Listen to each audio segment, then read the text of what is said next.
ఒక మంచి వాతావరణంలో కలిసి మన అందరం మెలిసి అక్కడికి వెళ్ళి చూసి తప్పు జరిగిందా జరగలేదా, తప్పు జరిగితే తప్పు జరిగిందని నిర్ధారిస్తే తప్పుకు కారణం ఎవరు, దాన్ని నిర్ధారిస్తే దానికి విధించాల్సిన శిక్ష ఏంది, ఈ సభలో చర్చించుకొని ఈ సభ ద్వారా ఒక మంచి సాంప్రదాయానికి తెరదీద్దామనేదే మా ఆలోచన. ఈరోజు మేము దానికోసమే ఆ ప్రాంత శాసనసభ్యుడు కాబట్టి గతంలో గవర్నర్ గారు ఉండే, వారి పేరు ఎందుకు కానీ వారు ఏమన్నారు, కాళేశ్వరరావు అని అన్నాడు హరీశ్వరరావు బదులు. కాళేశ్వరరావు గారిని కూడా ఈరోజు మేము అక్కడికి కాళేశ్వరం పోదామని అడుగుతున్నాము. మేము ఆహ్వానించడంలో ఉన్న తప్పేముంది అధ్యక్ష? ఇప్పుడు మేము ఒకవేళ బై రోడ్డు మేము బస్సులు పెట్టుకున్నాం అందరం కలిసిపోయినట్టు ఉంటుందని. ఒకవేళ ఏదైనా మీకు బస్సులో ఇంత దూరం ప్రయాణం చేయడానికి ఏదైనా ఉంటే ప్రభుత్వానికి అధికారికంగా హెలికాప్టర్ ఉన్నది. పెద్దలు చంద్రశేఖరరావు గారి కోసం ప్రత్యేకంగా హెలికాప్టర్ను కూడా రాష్ట్ర ప్రభుత్వము సిద్ధంగా ఉంచింది బేగంపేట ఎయిర్పోర్టులో.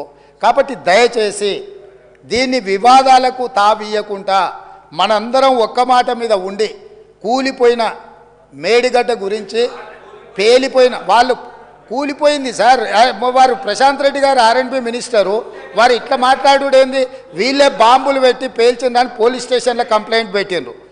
బాంబులు పెట్టి పేలిస్తే సింపుల్ లాజిక్ అధ్యక్ష, ఏదైనా బాంబులు పెట్టి పేలిస్తే శకలాలు గాల్లోకి ఎగురుతాయి అధ్యక్ష, భూమిలోకి పోవు.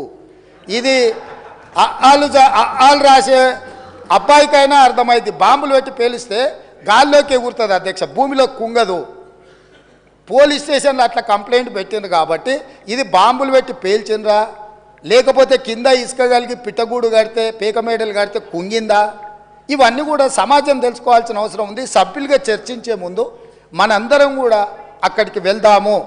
కాబట్టి దయచేసి సభాపక్ష నాయకుడుగా ప్రధాన ప్రతిపక్ష నాయకుడు శ్రీ చంద్రశేఖరరావు గారిని, అదేవిధంగా మాజీ సాగునీటి పారుదల ఆర్థిక శాఖ, ఎందుకంటే అన్ని నిధులు విడుదల చేసింది వారే కాబట్టి హరీష్ రావు గారిని, మా పెద్దలు కడెం శ్రీహరి గారికి ఈ తెలంగాణ సమాజం పట్ల, ఈ సమస్యల పట్ల, సాగునీటి ప్రాజెక్టుల పట్ల వారికి ఒక అవగాహన ఉన్నది. వారిలాంటి వాళ్ళు చూసి విశ్లేషించి చెప్తే మేము కూడా కొంత నేర్చుకుంటాం. ఎందుకంటే అన్నీ మాకు తెలుసని మేము అనుకోం, మేమేం అపరమే.